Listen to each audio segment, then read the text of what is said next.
You're a startup founder. You think your product is amazing and feel like more people should be buying, but the road is long and slow. It feels like you're stuck. There's always one thing I ask startup founders. Have you talked to your customers? They almost always say, heck yes, we talk to our customers all the time. But what I find is they're either selling or trying to improve their product. These are not customer-focused conversations. If we can get curious about our customers, then we can uncover critical insights that will help us build to the next round. I'm Anna Firmenov, and welcome to Building with Buyers, a show about startup growth where I'll explore how customers help startups build to the next round. Welcome to Building with Buyers. Georgia Austin is here with me. Georgia is the founder and CEO at Wordbrew. And Wordbrew, just to give a little bit of a description, makes it simple for teams to create unique content with expert insights. Well, I'm a fan of insights, as my listener probably knows, and you probably know that I'm like a big fan of insights, but this has to do with experts that have a specific area that they're very knowledgeable about, and they can have authority on some content, right? And they can give some kind of content around it and provide some kind of useful information around it because they know a lot. Is that right, Georgia? Am I explaining that correctly? Yeah, you hit the nail on the head. I created Wordbrew not just because there was so much of an issue with generic content, especially in this post-AI world, but also just working with so many different customers across a few of my agencies. I saw how much internal knowledge within companies was siloed. And now with AI, you don't have to be a writer to create content. Like, there's so many different ways and different formats that can allow you to turn, a voice memo or like a transcript into something unique. And so really Wordbrew focuses on this concept of collaboration to create better content and just spending that little extra time, literally like 2 minutes to up to 5 minutes, to collect that unique data and then turn that into something that's actually unique, since the source context is unique and accurate from the start. Yeah. So really you're like collaborating is a big part of it. It's not just you hop in the tool and you're trying to like write something and ask it to like write something for you, like write me a post, write me a blog post, whatever it is. You're collaborating with people that are experts on the platform and using AI in order to create this unique content at scale. I think this is really a very interesting, cool concept. And we've been connected for a bit now. Georgia, you reached out to me on LinkedIn to see if I could help you with something when the platform was kind of in its earlier days. And like, I cannot say this enough. LinkedIn is such a opportunity builder, right? I remember you reached out to me and I was like, what do you need? I didn't believe you at first. And I'm like, Really? okay, I was like, I'm not sure. This sounds too good to be true. Like, of course, I love the idea of this and like helping you out, but I don't know if so when we got on a call and I was like suspicious and then you're like, no, this is really a thing. Like, we'll pay you and you'll help us. And I was like, wow, what a cool opportunity. So anyway, glad to have you here today with me. I'm exploring the role that customers play in helping companies build to their next level of growth on the show. So we'll talk a bit about that. I do want to try something a little different with this episode that I'm not as focused on. It kind of naturally flows into things like this, but I do want to ask you a bit about like what's been challenging for you, and let's see, maybe I can help you out. But let's start with, give me your best customer. Actually, first, how many customers do you have at the moment? So do you mean like on the software side specifically? Yeah. So we have about 20 paying customers right now. We literally launched like 6 to 8 weeks ago. So obviously like you've got to spend a bit of time. It's very fresh. And of course, like the product now is pretty mature. At least that's the feedback we've been given by our current customers and people on demos. But there obviously is still a lot of work that we still want to do and big product roadmap ahead of us. But yeah, equally still very, very much in the infancy stages. And how many experts do you have in the platform? Because it's a marketplace. It's kind of like, you have to have both sides. Yeah, totally. And this is obviously one of the hardest things about building a marketplace like within this product. is like matching supply and demand. And right now we have about 200 experts in the network and specifically in our expert network. However, we do also have like a secondary network, more so kind of writers and editors, which there's over 300 of them. So collectively, it's about 500. Just not everyone's in the platform just yet, but this is still growing every single day. And yeah. That's amazing.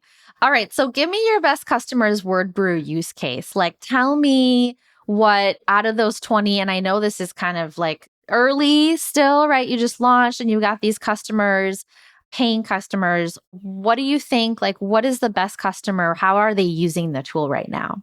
Yeah, so I actually have two examples. Both SMBs definitely are like main category at the moment. One of them is in finance and the other is in healthcare. So typically, more technical industries can be very complex, like a lot of ground to cover. These kinds of companies typically have a lot of expertise in house, but oftentimes like lack super efficient ways to actually extract that knowledge and turn it into content.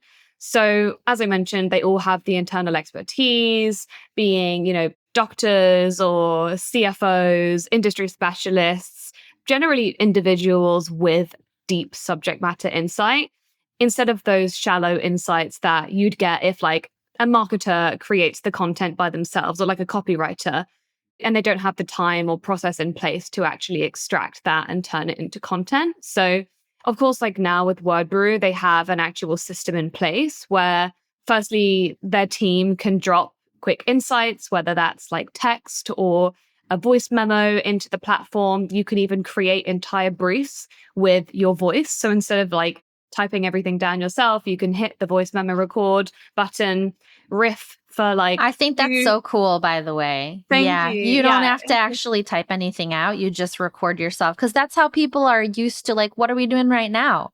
We're just talking and we're Yeah. recording this content. So, Exactly. I mean, and something else you can do in Wordbrew is actually take this entire transcript and plug it into the brief stage of the product and then skip outline mode. And you have a pure, unique draft based on unique source context. So, yeah, like that's one example. They'd share insights in any format. Then Wordbrew would turn those unique insights into blogs, expert articles, or really any other type of content for that matter. But the difference here is that the content actually sounds like them because it's based on what they actually say. So both of these clients had an increase in traffic and brand trust, especially for the healthcare company, for example. They had a ton of new patient inquiries coming in from is the this from the content. last like 8 weeks? Have they been working with you, just maybe not as paid customers for a while? Yeah, they actually were working with us like through the first day of our beta program as well. So this is not like from the official launch date, but it's been for the majority of this year, actually. Wonderful. Yeah. And I love also that it's not just, collaborating with those experts on the platform. It's also you can collaborate with people on your team because you probably have experts on your team, most likely the founder, Yes. the folks that oftentimes are in sales have specific expertise and backgrounds, right? So they can have better relationship building with folks. So Yeah. I think that's wonderful that you like kind of combine both. So, what would you say is like unique about your customer super fans of these 20? Like, have you noticed anything? If are there any similarities or is there anything that you found to be a common thread, like either pain points or Mhm. industries or something where it's like, this is where you want to get more of these types of people? Yeah, totally. So these aren't like groundbreaking insights by any means, but the first is generic content because we just get so many comments about that. And also that the companies have internal expertise, they want to grow their thought leadership, but they like don't have the bandwidth or processes in place to actually do that. And of course, you can do all of this using Wordbrew. It's really that simple. Most of them have tried other AI tools and different models or content writers or agencies, and they come to us when they're frustrated with how generic their content is. And as I kind of touched on earlier, the problem I found is that, and I've also had this problem before personally, is that like a lot of freelance writers can never truly capture the proper essence and like true insight of the company. Just a generalization, not the case with everybody. But that's because they're not really 100% in the weeds within the team every day. They're not there internally. And that's like a big problem that I've found. But the company internally, they know they have the gold inside their heads or in their team Slack channels, but they don't have the time or capacity to actually turn that into content. So really in that sense, our super fans love that Wordbrew sits in the middle, real people plus structured prompts plus AI cleanup, all done in their brand voice. And actually it drives real business impact for them. That's amazing. All right. So I'm not hearing anything around like it's a particular industry because like generic content, that is something that a lot of marketers complain about, but the marketers, they might be at SaaS company, like a marketing technology company. There's just like a lot of content that we're putting out, especially in industries like that, like MarTech and sales tech and I don't know, SaaS, whatever it is. But it sounds like you mentioned like doctors and you mentioned, so it could be, it's just like, sounds like a breadth of industries. Am I right to say that? Yeah, totally. Okay. Wordbrew is not made for any particular industry. The concept is that if you and or your team have the knowledge and the experts in-house, or even an external expert network that you want to tap within Wordbrew, you can turn that knowledge into content. It's really that simple. Sounds too good to be true. What do you think? Yeah, I want to ask, like, I get it. Like, I totally understand what you mean when you talk about the pain point of generic content and just like asking ChatGPT to like write me a LinkedIn post based off of this podcast clip or write me actually one thing that worked kind of well was I want to create a solo podcast episode and here are some LinkedIn posts I wrote kind of on the topic. Turn that into a 10-minute podcast episode. That actually worked pretty well. And I had to go in there and tweak. So the one thing though, on the other end, when you do get the content back, how good is it? Like, what are people saying? How much tweaking do you need to do to it? Totally. And of course, the first thing I'll say is that content is very subjective, which I know, everyone knows. One thing you might read, you might love, and I might think that it just is total trash. So that's the first thing I'll say. So yeah, just putting that out there. But we've had really, really amazing feedback on the content quality. And actually, we've had so many customers use our style guide feature within the platform where you can, set your style guide. You can include some example text, whether that's from your own best performing blog or from a competitor's, for example, that you really want to match that style and voice to. And one time, a particular customer actually used one brand voice sample that they thought was going to work really well, which was actually a piece of content from their own website. And they ran the content through Wordbrew and they weren't like 100% impressed with the quality. And so then I said, okay, why don't you just change the brand voice to something totally different? And so he actually took example text from one of his favorite content influencers' newsletters, plugged that into the brand voice area of Wordbrew, and said the results were like night and day. Like he's not seen any product deliver quality like this that's so accurate, so like them, so full of personality. And that was really, really exciting moment for me because I got a little nervous at the start when he shared that initial comment. And then when we managed to figure everything out in the end, he just created a ton more content since then. And it's really, really, really impactful when you just add the sample text. I was just going to say that I don't follow a lot of company newsletters, but I do follow a lot of solo people writing newsletters. And I think it's because they don't have any red tape on how they say things, what they say. They don't really, sometimes it's just a really short and crisp, but it leaves you with some kind of lasting impression. There's just like the sky's the limit. They have a lot of experimentation ability. So this is great. If I were to think of whose newsletter I would want my content to mimic, it would be somebody that's just a solo writer versus a company. And I wonder if like with your tool and as companies start using it and they put that style as like the guide for the platform, that's how they're going to be able to make content that kind of mimics that look and feel that you're getting from these solo creators. That's awesome. Yeah, for sure. I love that. Hey, it's Anna, host of Building with Buyers. I started the show because I found that customers play such an important role in business growth, but they're often overlooked. We're so focused on net new. But the thing that makes you unique is not your product. There are so many companies solving the same problem and they have customers too. The thing that makes you unique is your superfan customers. That's your moat.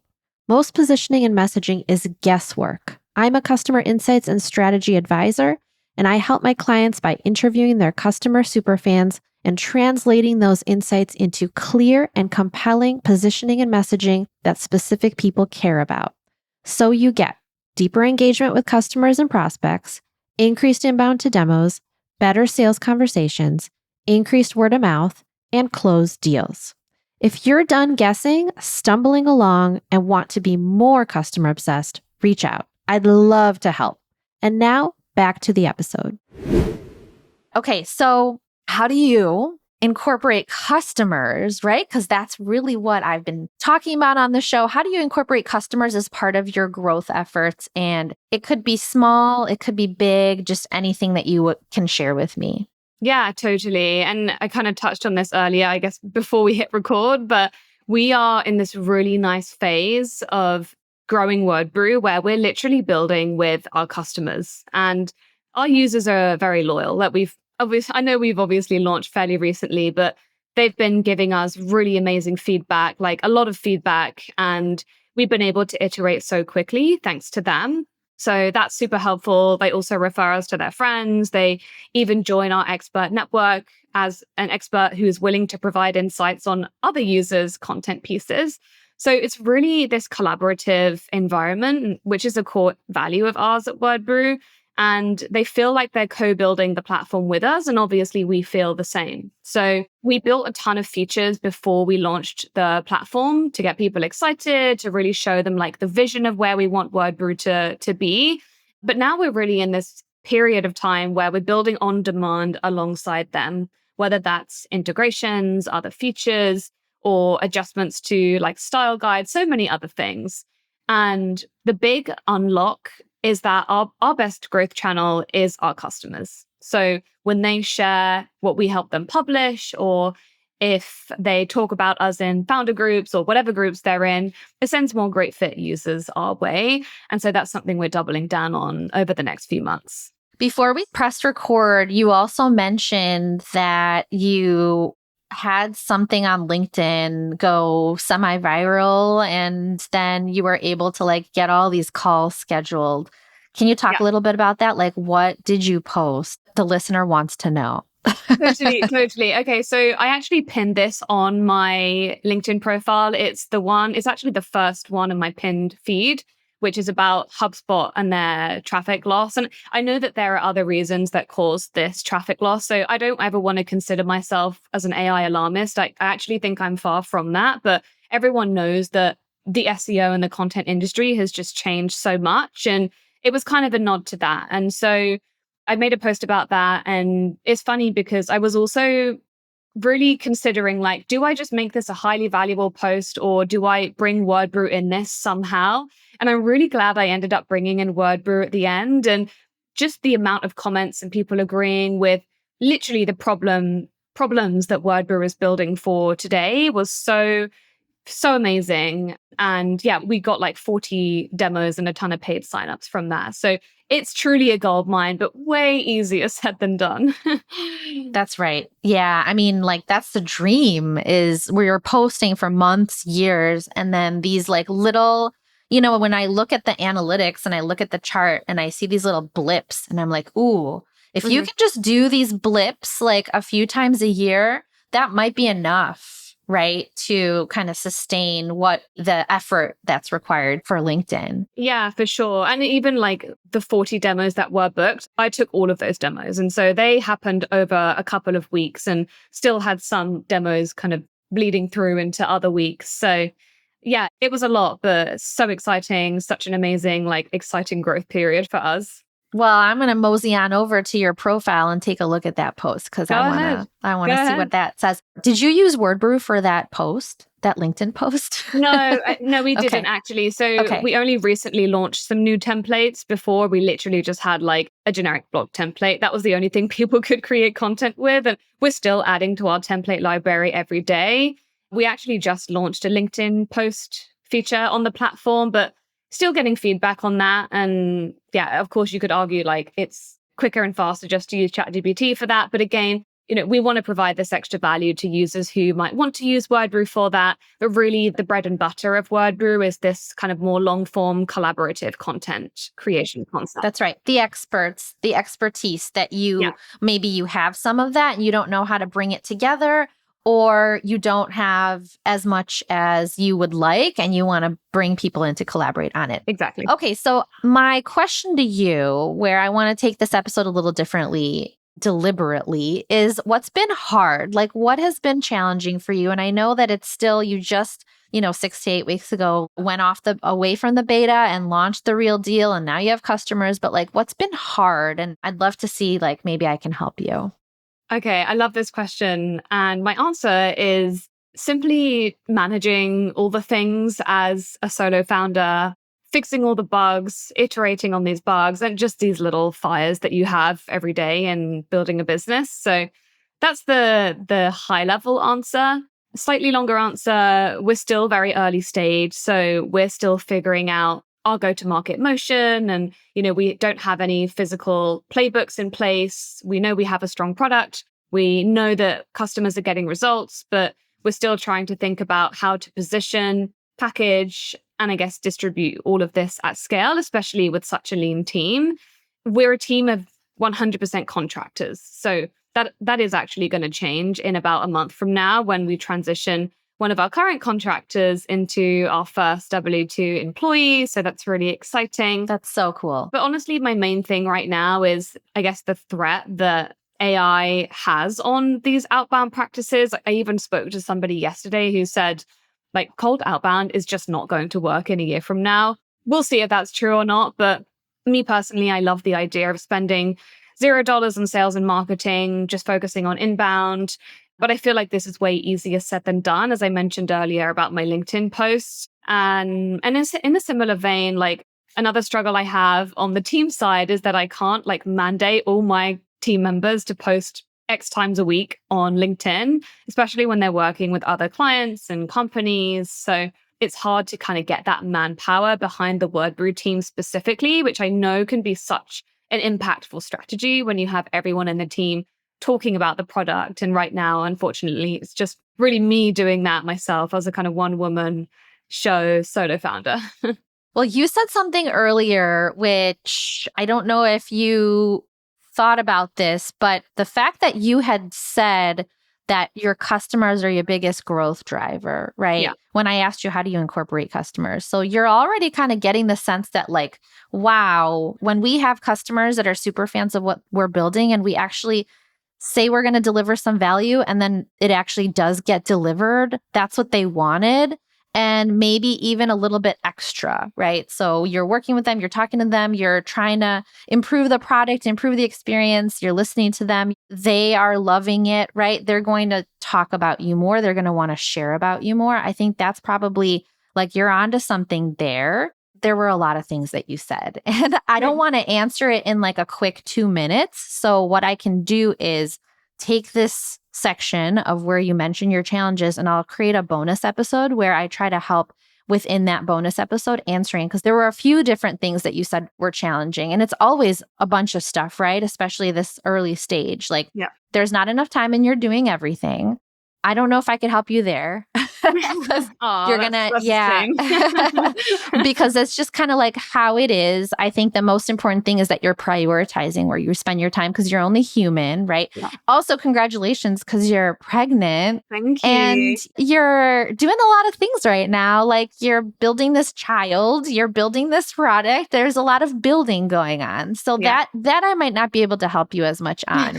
But the other things you mentioned, like you're trying to figure stuff out. This is like the time to be figuring out your positioning, your go-to-market strategy, where to focus your efforts with growth. And you've already kind of started dabbling in some things, like you're talking to customers, finding out which platforms they're using. So I think you're already kind of doing this stuff. But I wonder if you're spreading yourself thin, even in early stage, right? You're kind of spreading. You should always experiment with new things. But I find that sometimes you just want to like do everything and feel like you need to be everywhere. In order to actually be everywhere, you need to be everywhere, but you don't. because the be everywhere is the only where your superfan customers, your target buyers are hanging out. So you don't have to spread yourself thin from the beginning. It's just about doing the research, having those insights, understanding where you need to spend your time, and then going big in those 1 or 2 places. I find that has worked personally for me. And when I bring on early stage startup founders, that's what they also talk about. So yeah, I'd love to record another bonus episode to just further go into some more things that might help you. But I loved this. I loved hanging out with you and seeing you and just getting updated on everything Wordbrew, and I'm really excited for you and where it's going. So if anybody wants to reach out to Georgia, she is on LinkedIn, of course. Check out that post. She marked it. It's up there on her profile, Georgia Austin. And if you want to check out Wordbrew, I think you should. It's wordbrew.com. And I thank you, Georgia, for joining me today. Thank you. So great to be here. Thanks for listening to this episode of Building with Buyers. New episodes drop weekly, so make sure you're following wherever you get your podcasts. You can find me on LinkedIn, Anna Furmanov. Visit my website to learn more about how to turn customer insights into positioning and messaging your buyers will understand. FurmanovMarketing.com. And don't forget to leave a review if you're loving the show.